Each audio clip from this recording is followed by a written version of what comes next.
The gas lamps of Rue Marchande cast a sickly yellow glow, their light swallowed by the thick autumn mist that clung to the cobblestones. The air was heavy with the scent of damp wool and coal smoke, a familiar perfume of the city on the brink of night. Alistair Finch, a man who found solace in solitude, walked with an unhurried grace that seemed at odds with the frantic rhythm of the city. His coat was of the finest tweed, his bowler hat a perfect dome atop his head, yet his eyes held a weariness that a tailor could not mend. He was a man of means, a dandy of the melancholic sort, who preferred the quiet observation of human despair to the boisterous laughter of a grand salon. He turned a corner, his polished leather shoes making no sound on the wet pavement, when he saw her. She was a stillness in the chaos, a point of quiet sorrow that drew his gaze. A young woman, wrapped in a threadbare shawl and a simple black dress, sat on a wooden crate. Her back was straight, her hands clasped tightly in her lap, but her head was bowed, her gaze fixed on something only she could see. There was no theatrical display of grief, no desperate plea for alms. Just a profound, dignified stillness that spoke of a deep-seated despair. It was this quiet suffering, this lack of spectacle, that held Alistair captive. He had seen countless faces of misery in these streets, but never one so composed, so strangely poised. As he drew closer, the details emerged from the gloom. Her shawl, though worn, was of a fine material, and a small, silver brooch was pinned to the collar of her dress. It was a delicate piece, shaped like a willow branch, a single teardrop-shaped stone hanging from it. This small piece of jewelry, a whisper of a life of comfort and perhaps even nobility, stood in stark contrast to her current situation. It suggested a fall from grace, a story of loss far more complex than a simple misfortune. Alistair stopped a few paces away. He did not speak, simply watched. The woman, seemingly oblivious to his presence, remained motionless. He felt an inexplicable urge to know her story, to understand the weight that bowed her head and kept her silent amidst the city's noise. The fog, once a simple atmospheric condition, now felt like a shroud, obscuring the truth and adding to the mystique of the woman on the crate. He knew, instinctively, that this encounter was not a random event. It was the beginning of a story he was meant to witness, perhaps even to be a part of. The first step was to break the silence. Alistair cleared his throat, the small sound a disruption in the misty silence. "My apologies for disturbing you," he said, his voice low and even. "But I couldn't help but notice. Your repose seems to be born of a heavy burden. May I offer some assistance?" The young woman slowly lifted her head. Her face, framed by the dark shawl, was pale and drawn, but her eyes held a clarity that startled him. They were the eyes of someone who had seen too much, yet had not surrendered to despair. "My father told me never to speak to a man who lives on Rue Marchande," she said, her voice a soft, raspy whisper, as if unused. "But he opened his door to one anyway." Alistair felt a prickle of intrigue. This was not a plea for charity. It was a statement of fact, laced with a bitter irony he instantly recognized. "And who was your father?" he asked gently, instinctively sensing that this was the key to her story. A slight shiver passed through her. "He was a man who believed in the truth," she replied, her gaze moving past Alistair to the dark alleyway behind him. "He was the one who tried to warn people about the wells." Alistair's brow furrowed. The city's wells. The subject was an old, half-forgotten rumor, a hushed story of strange ailments and sudden disappearances that had faded from public memory, dismissed as baseless gossip. He had heard whispers of it in passing years ago, but no more. "The wells," he repeated. "What did he say about them?" "He said they were poisoned," she whispered, her voice cracking slightly. "Not with a sudden, deadly venom, but with something slow, something that steals your strength and makes you forget who you are." He had proof. He knew which families drank from which sources, and he saw the pattern. The illnesses, the failures of business, the quiet disappearances. He tried to publish his findings, but no one would listen. They called him a lunatic, a liar. He lost everything because of it. Her hands clenched in her lap, her knuckles white. Alistair felt a rush of empathy, a rare sensation for him. He saw now that her stillness was not a passive act of surrender, but an active one of defiance. She was sitting there, on that crate, a living memorial to her father's memory, and a quiet testament to a truth that had been buried. He saw the depth of her grief, but beneath it, he also saw a fire, a cold, burning determination to see justice done. This was not a simple tale of misfortune, it was a ghost story, a secret history waiting to be unearthed. He knew, with a certainty that settled deep in his bones, that his curiosity was no longer a passing fancy. It was a commitment. The mention of her family name seemed to trigger a memory long buried in Alistair's mind. He had read about them in the society columns of old newspapers, a family known for its discreet wealth and quiet philanthropy. They were not flamboyant, but respected, until their name had faded from the pages entirely. "The Montgomerys," he said softly, "the name tasting of a forgotten era. I remember. My father spoke of your family with great respect." Their abrupt withdrawal from public life was a curious thing at the time. Helena looked at him sharply, a flicker of surprise in her eyes. "You remember?" she asked, a fragile hope entering her voice. "Most have forgotten. Or pretend to have." "I have a memory for things others prefer to forget," Alistair replied, a wry twist to his lips. He saw in her a mirror of his own solitude, a person carrying a heavy truth in a world that didn't want it. He looked at her, truly looked at her, and saw not a cause, but a person. He saw the cold, the hunger, and the weight of a secret too large to bear alone. "I can help you," he said, the words surprising even himself with their conviction. "Your father's research, the details you mentioned, they are a story I believe is worth telling. Not for glory, but for the truth of it. I have no family to please, no reputation to uphold. Only a curiosity that has, for years, gone unsatisfied." Helena hesitated. Her upbringing had taught her to be wary of strangers, especially men who approached her in dark alleys. He was a dandy, an outsider, a person from a world she no longer belonged to. Yet, there was something in his direct gaze, a lack of pity and a surplus of sincerity, that resonated with her. The solitude of her mission had worn her down to the bone. Every door she had knocked on had been slammed in her face. His was the first to remain open.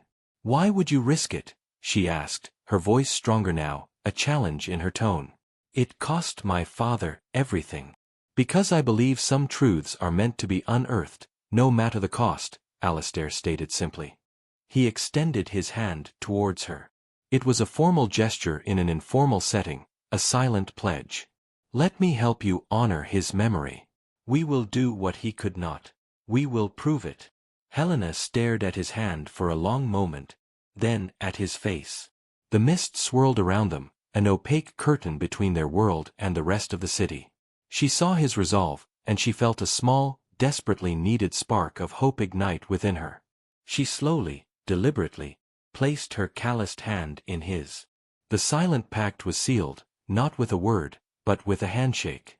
The fate of two strangers, bound by a shared desire for a truth hidden for far too long. The Montgomery residence stood on a quiet, respectable street, a stark contrast to the gritty life on Rue Marchande.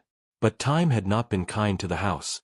Its windows were dark, its paint chipped and peeling. It was a tomb of forgotten hopes. Alistair stood before it, the afternoon sun a pale smear in the misty sky.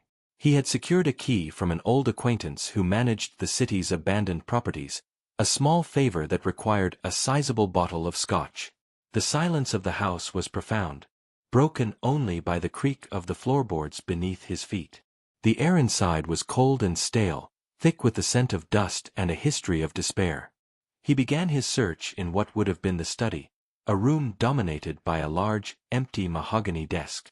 Alistair's method was not a frantic ransacking but a meticulous, almost reverential, inspection. He ran his gloved fingers over the spines of books, tested the drawers for hidden compartments, and examined the walls for any sign of a loose panel. He was looking for something that a casual observer would dismiss, something that a desperate man would have left behind.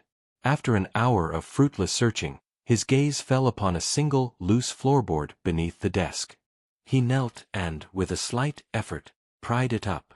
Inside the hollow space lay a small, leather-bound notebook, its cover scuffed and worn. The relief he felt was not one of triumph, but of quiet satisfaction. This was it. The very thing he had promised to find. He took the notebook to the dim light of the study window and began to flip through its pages. At first glance, the contents were mundane, meticulous records of rainfall, sketches of water pipes, and diagrams of street drains. There were also notes on the health of various neighbors: Mrs. Abernathy, persistent cough; Mr. Davies, loss of appetite. It seemed to be nothing more than the obsessive jottings of a man driven mad. But Alistair had a keen eye for detail. He noticed the notes were not random. They were dated, and the dates aligned with the periods of reported illness and the subsequent disappearances that Helena had mentioned. More than that, the sketches weren't just of pipes. They were of specific valves and junctions, with small, barely visible symbols scrawled beside them. One sketch, in particular, caught his attention: a diagram of the city's central water distribution system with 3 specific points marked with a small, stylized crow's foot. The symbol was obscure, but Alistair, an avid reader of antiquarian books, recognized it. It was an alchemical sign for poison. This was not the work of a madman. This was a coded map, a silent accusation against those who had sealed his fate. Alistair's apartment was a sanctuary from the city's grime, a quiet refuge of polished mahogany and leather-bound books. The scent of pipe tobacco and old paper filled the air. When Helena arrived, she hesitated on the threshold, a small, dark figure against the light. She was used to sparse rooms and the cold comfort of solitude, and the warmth of the hearth and the richness of his home seemed to overwhelm her. "It's a beautiful place," she said, her voice a little breathier than usual. "It's a place to think," Alistair corrected, ushering her in. He placed the notebook on a small table near the fire. "Your father's," he said simply. Helena reached for it as if it were a sacred relic. Her fingers, chapped and worn, traced the faded leather cover. "He carried it everywhere," she murmured. "He called it his log of observations. When he spoke of the wells, people laughed. But they never saw what he saw. They sat together, poring over the pages." Alistair pointed to the crow's foot symbols he had found, and Helena's eyes widened. "He never showed this part to anyone," she said. "He must have known they were dangerous." Her father's notes were a jumble of observations, but together, they began to make a grim sort of sense. He had meticulously documented not only the illnesses of his neighbors but also the social and psychological changes that accompanied them. "Look here," Alistair said, pointing to a page filled with neat handwriting. "He writes that Mr. Abernathy, after a few weeks of a strange pallor, began to show an unusual generosity, giving away assets and valuable property to his family and associates. And another one here, Mr. Davies, who had a persistent cough, became withdrawn and secretive, speaking in half-truths. He was obsessed with their behavior," Helena explained. "He said the poison didn't just affect the body, it broke the mind. He called it the unraveling. He claimed the families were being manipulated, their assets quietly transferred to others while they were in a state of mental decay." "And your father," Alistair said, "was trying to warn them." Helena nodded, a single tear tracing a path down her cheek. "He went to them, one by one. He spoke to them about the water, but they only saw him as a meddlesome fool. They didn't see that their own minds were being turned against them, their fortunes being stolen from right under their noses.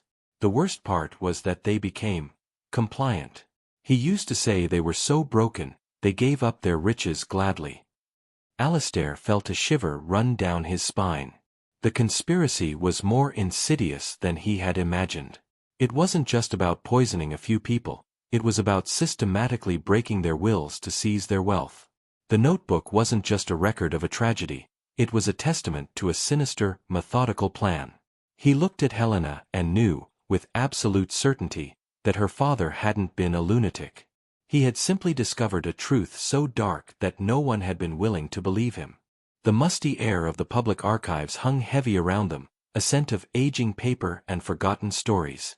Alistair, with his refined air, and Helena, a portrait of quiet determination, were an odd pair among the city's scholars and historians.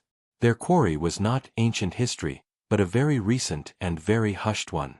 Armed with the dates from her father's notebook, they meticulously sifted through stacks of old newspapers.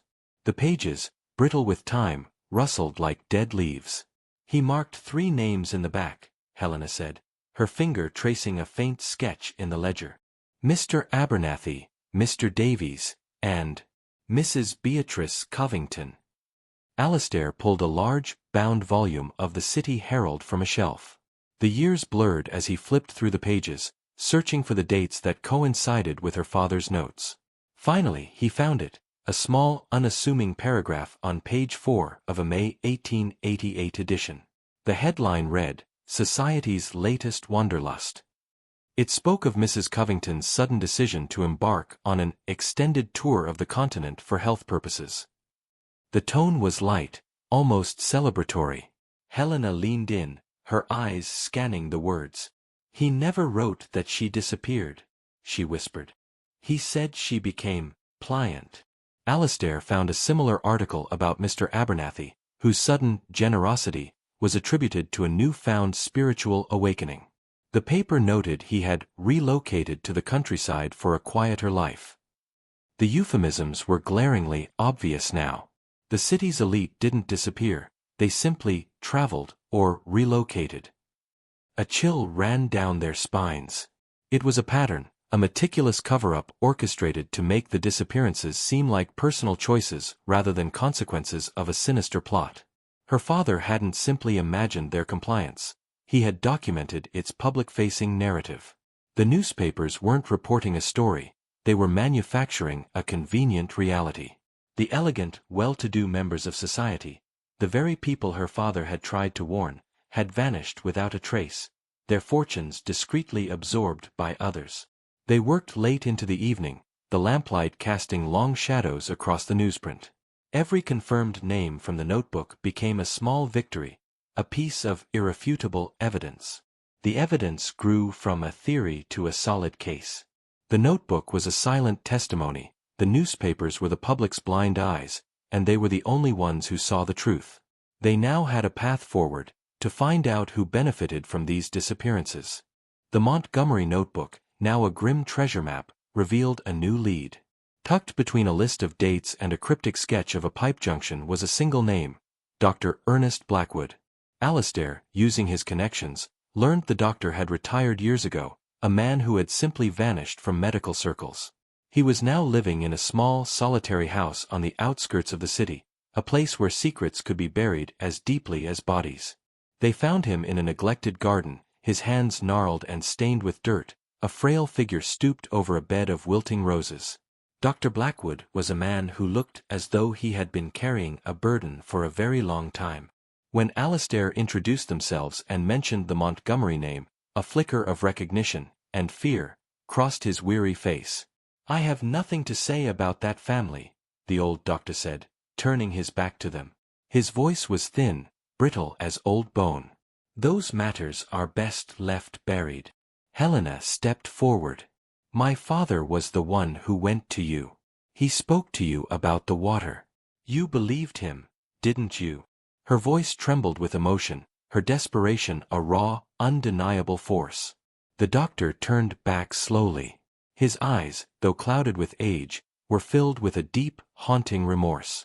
He led them into his small study, a room filled with dusty medical journals and the ghosts of past patients. He offered them tea, his hands shaking as he poured. "They called him a madman," he began, his voice barely above a whisper. "But he wasn't. He was the only one brave enough to speak the truth. I saw it myself." He spoke of a series of patients from the city's wealthier districts, all exhibiting the same baffling symptoms. It began with a subtle confusion, a slow-wittedness, followed by a profound physical weakness and a strange, almost willing resignation. "Their wills seemed to vanish," Dr. Blackwood explained. "It wasn't a disease I knew. I suspected a toxin, something in the water. I ran tests on samples from their homes, and the results were inconclusive, yet something was undeniably wrong. When I presented my findings to my colleagues, they dismissed me. The families were too prominent, the idea too preposterous. I was told to let it go, for the sake of my career. He had been forced into retirement, his reputation in tatters. He had lived with the secret, and the guilt, for years. The poison isn't quick, he said, his voice dropping. It's patient. It steals your mind before it claims your life, and in that state, they were made to do unspeakable things. Sign away fortunes, hand over properties. They weren't dying, they were being harvested.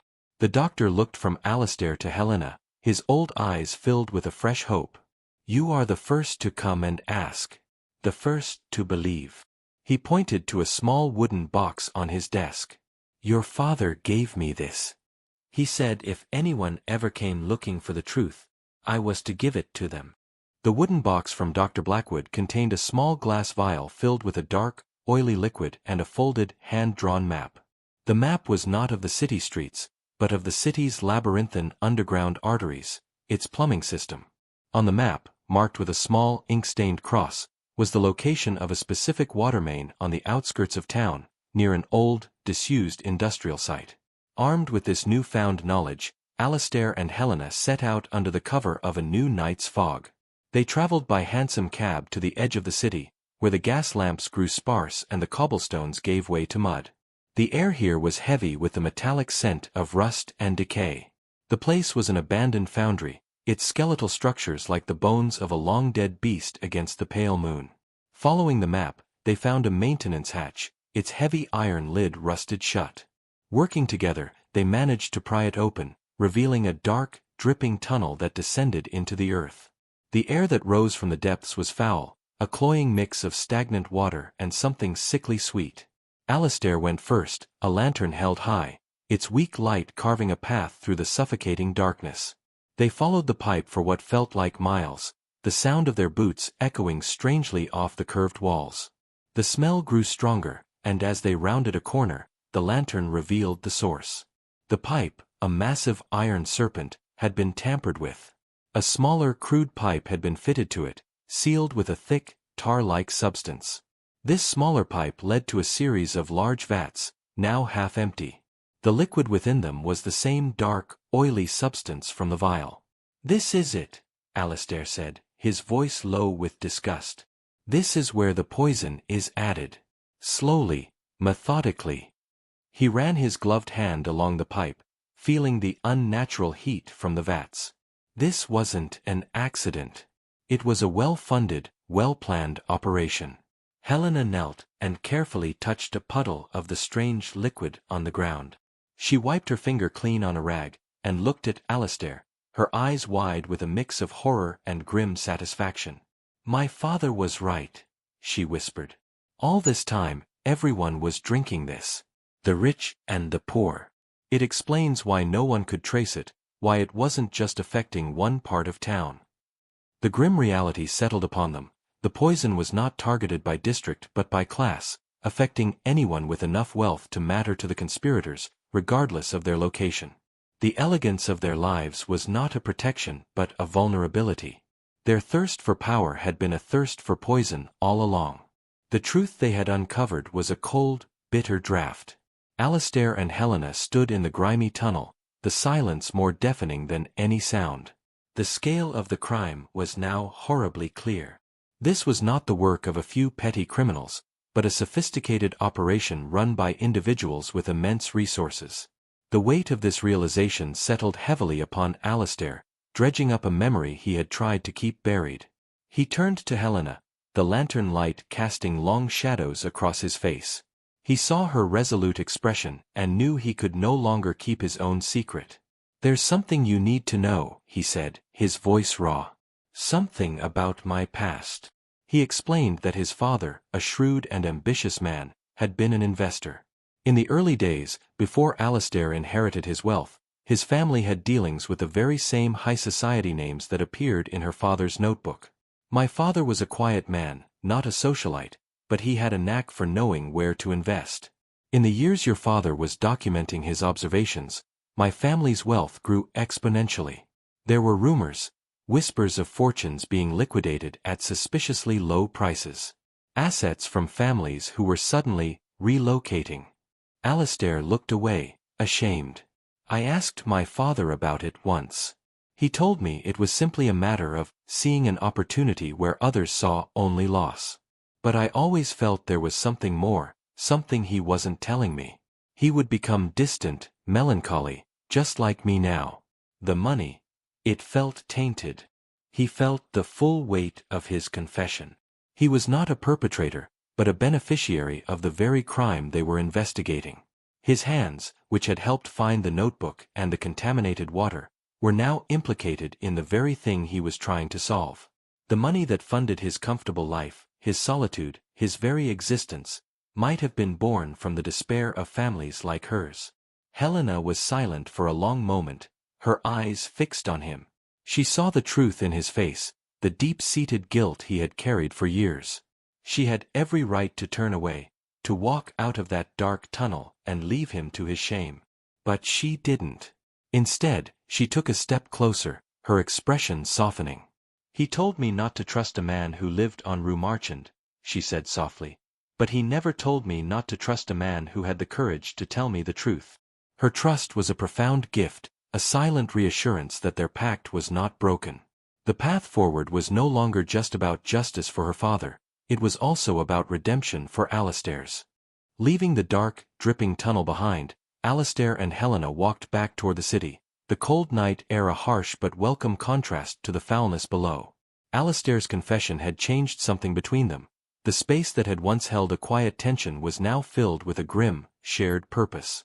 His guilt fueled a new, fierce determination in him, and Helena's trust in him was a fragile but powerful bond. "It wasn't just about killing them," Helena said, her voice a low murmur against the city's hum. "My father said it broke their minds first. It made them pliable." Alistair nodded, his mind racing, connecting the dots. He thought of his father's quiet investments, the suspiciously low prices of certain estates and businesses. "The poison isn't what killed them," he said, the realization dawning on him. "It was the tool that made them vulnerable. It stripped them of their will, made them docile and trusting. They weren't just being poisoned, they were being harvested." He explained the ruthless logic of the scheme. The poison would cause a slow mental decline, a gradual unraveling that would be dismissed as a nervous affliction or the onset of dementia. In this weakened state, they would be easily convinced by their caring legal or financial advisors to sign away their assets for a pittance, or to move their fortunes into a safer account managed by a supposed friend. The public would see it as a person in decline making a reasonable financial decision before retiring from public life. The newspapers would report their sudden travel or relocation, and then they would simply disappear. The poison was a means to an end, a weapon of financial subjugation. Alistair's family had profited, he now realized, from the final stages of this scheme, buying the assets at bargain prices without knowing the sinister method behind the sale. But who was at the very top of this grim food chain? Who was the orchestrator? He and Helena reviewed the names in the notebook once more, but this time, they looked for a common denominator. Alistair remembered a detail from a conversation he had overheard years ago at a business gathering, a comment about a financial firm, the Lockhart Trust, that seemed to have an uncanny foresight. "They always seem to know when to buy," a man had said, "and who to buy from." Alistair cross-referenced the names of the relocated families with the records of asset transfers his father had kept. In every case, the final transaction had gone through the Lockhart Trust. The name was a final, damning piece of the puzzle.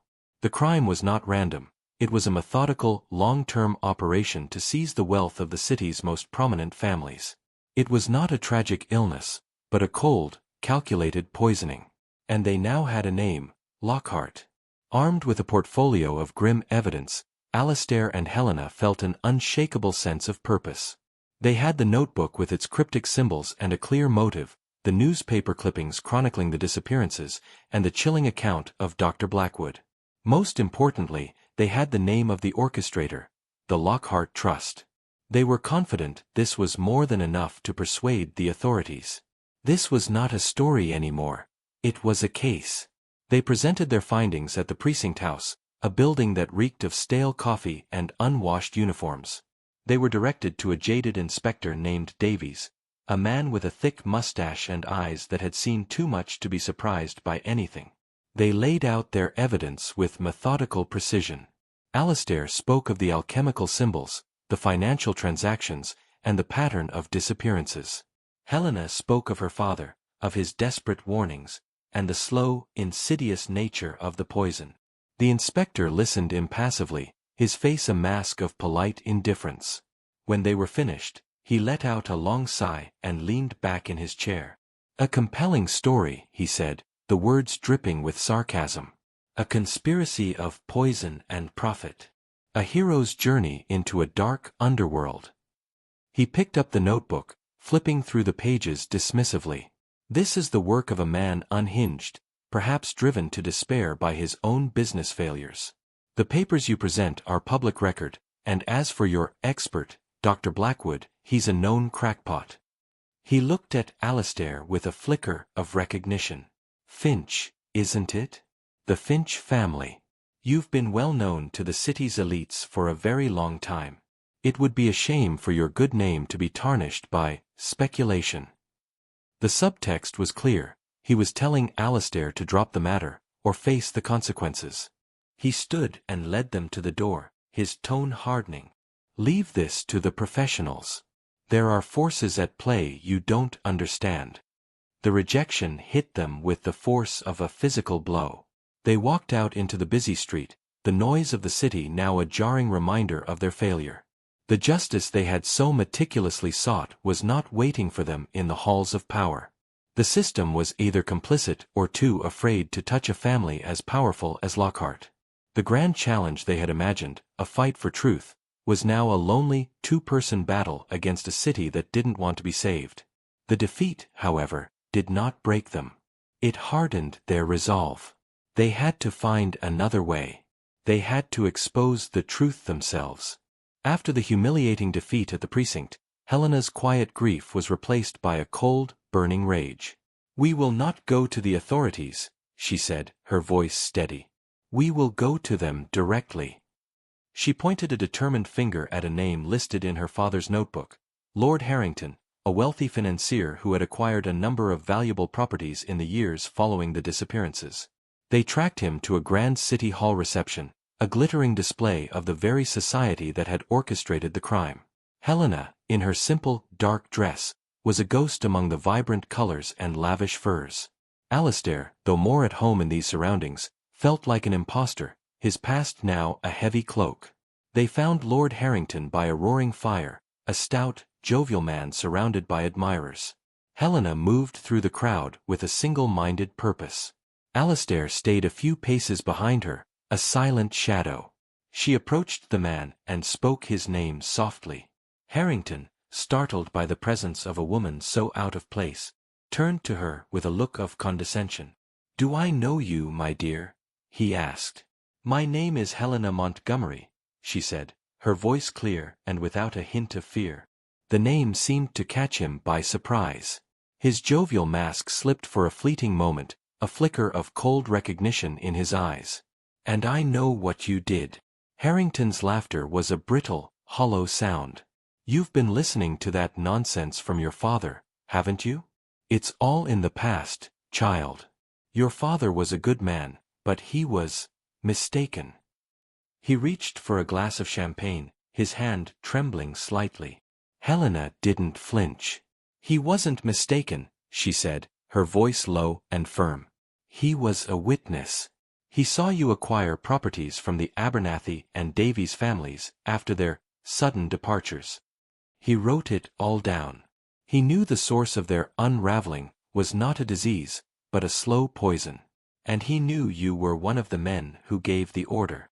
Harrington's face went white. He looked at Alistair, who was now standing closer, a silent, disapproving presence. "This is preposterous. You have no proof. This is a foolish vendetta, and I suggest you both leave before I have you thrown out." His voice was a panicked hiss.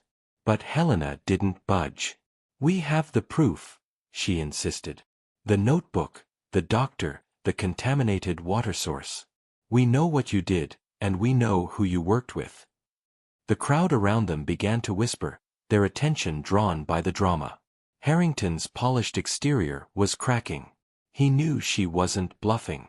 The fact that she, a nobody, knew his deepest secret was an anathema. The confrontation had not brought justice, but it had brought fear. It had planted a seed of doubt and a sliver of panic in the heart of a powerful man. He had dismissed a ghost, but this ghost was carrying a notebook filled with damning evidence. Lord Harrington's face was a mask of fear, the composure of a lifetime shattered by a single quiet confrontation. Later that evening, as Alistair and Helena sat in his study, contemplating their next move, a footman announced a late-night visitor. It was Lord Harrington. He stood on the threshold, a shadow of the arrogant man they had faced hours before. His clothes were disheveled, his eyes wild with panic. "I need to speak with you," he said, his voice a desperate plea. He dismissed the footman and entered the room, his bravado gone, replaced by a raw, self-serving terror. He poured himself a large whiskey, his hand trembling as he raised the glass to his lips. "You were right," he confessed, the words a bitter admission. "Your father was right. It wasn't just me, you understand. Lockhart, he has his hooks in a lot of us." Alistair and Helena exchanged a cautious look. They had expected fury, perhaps a threat, not this craven surrender. "Why are you telling us this?" Alistair asked, his voice cold. "Because he'll know now," Harrington said, gesturing vaguely in the direction of the city. "He'll know you spoke to me. He'll think I told you everything, even if I hadn't. I'm a loose end, a liability. I'm a dead man." The terror in his eyes was genuine, the fear of a man who had sold his soul and now realized the price was his own life. "I don't want to end up like the others, like the Abernethys." Harrington was not seeking justice, he was seeking an escape. He wanted to buy his own life by betraying his co-conspirator. Alistair, ever the cynic, saw the opportunity. "What can you offer us?" he asked. "What do you know that we don't?" Harrington's eyes darted around the room before he spoke again, his voice a conspiratorial whisper. "The records. The ledger that proves everything. The true identities of the men who work for Lockhart, the ones who install the poison pipes and handle the disappearances. He keeps it all in a hidden vault in his private study. He's a meticulous man. He keeps a record of all of his transactions, his contracts, his clients, all of us who bought from him. He has to. It's his insurance." The thought of such a ledger was a revelation. It would be irrefutable, undeniable proof. Alistair looked at Helena, and in her eyes, he saw the same calculation. This man was a coward, a victim of his own greed. But his information was invaluable. "You'll help us get it," Helena stated, her voice devoid of emotion. Harrington nodded desperately, a flicker of hope in his fearful eyes. The pact was no longer just between Alistair and Helena. It was a precarious alliance with a man terrified of the monster he helped to create. The plan, as laid out by the terrified Lord Harrington, was as audacious as it was simple. Lockhart, a man of routine, held a monthly meeting with the city's most powerful magnates at the Grand Assembly Hall. During this time, his study, with its hidden vault, would be empty. Harrington, using his own key and knowledge of a back entrance, would provide Alistair and Helena with a window of opportunity. Under the cloak of night, they slipped into the empty mansion. The silence was thick, but their purpose was clear. Harrington's shaking hands led them to a hidden panel behind a bookshelf in Lockhart's study. The vault door was a solid steel beast, but Harrington had a combination, a detail he had acquired years ago as a contingency. He fumbled with the dial, his face slick with sweat, and with a soft click, the door swung open. Inside, a single, leather-bound ledger sat on a shelf, its cover embossed with Lockhart's monogram. Alistair took the ledger, its weight feeling like the accumulated truth of a decade of crimes. He and Helena raced against the clock, making their way to the Grand Assembly Hall just as the meeting was nearing its end. The room was a gallery of power and influence, filled with the very people who had either been victimized or complicit in Lockhart's scheme. Lockhart himself stood at the head of the table, an imperious figure with a self-satisfied smile. Alistair, his voice clear and ringing, requested permission to speak. He strode to the center of the room, Helena at his side. The crowd grew silent. "I have come to speak of a great crime," Alistair announced, holding the ledger aloft. "A crime that has been hidden in plain sight, right beneath the city's streets." He laid out their case with methodical precision, presenting the evidence from the notebook, the newspaper clippings, and the details of the water contamination. Helena then spoke, her voice steady and full of an unyielding grief, telling the story of her father, a man who had died for this very truth. The room buzzed with disbelief, but it was the ledger that silenced them. Alistair opened it to a page and read aloud, detailing the names of the missing, their assets, and the dates of their transfers, all signed and sealed by Lockhart himself. Harrington, pale and trembling in the back of the room, stood as silent testimony. Lockhart's face went from disbelief to a furious, apoplectic rage. He shouted denials, his voice breaking with panic, but it was too late. The irrefutable evidence, presented in a public forum, was a truth that could not be buried again. The silence that followed his outburst was deafening. The city's biggest secret was now a public scandal. The aftermath of the revelation was swift and unforgiving. Lockhart, his face contorted in a final, impotent rage, was taken into custody by the authorities, his empire of lies and poison crumbling in a single night. The city, in a collective state of shock and outrage, demanded justice. The newspapers, which had once dismissed the story as rumor, now printed front-page headlines detailing the grim reality of the poison plot and the names of its victims. Lord Harrington, his cowardice now a form of salvation, testified against Lockhart and his inner circle. His cooperation, born of fear, saved him from a full sentence, but he was stripped of his assets and title, an exile in the very society he had helped to destroy. His fate was a grim reminder of the price of complicity. For Helena, the consequences were profound. Her father's name was fully and publicly cleared. He was no longer a discredited lunatic but a hero, a man who had seen a dark truth and died trying to expose it. She received a small inheritance from a distant relative, a modest sum that allowed her to live with dignity and finally put the years of hardship behind her. The weight she had carried since her father's death was finally lifted, replaced by a quiet sense of peace. And for Alistair, the consequences were transformative. He was no longer the melancholy dandy, a man living in a self-imposed exile from the world. He had faced his own family's dark past and found redemption not through words, but through action. The tainted wealth he had inherited no longer felt like a chain, but a responsibility. He used a portion of it to establish a fund in her father's name, dedicated to exposing corruption and protecting whistleblowers. Weeks later, Alistair and Helena found themselves standing on Rue Marchande, the very place where their journey had begun.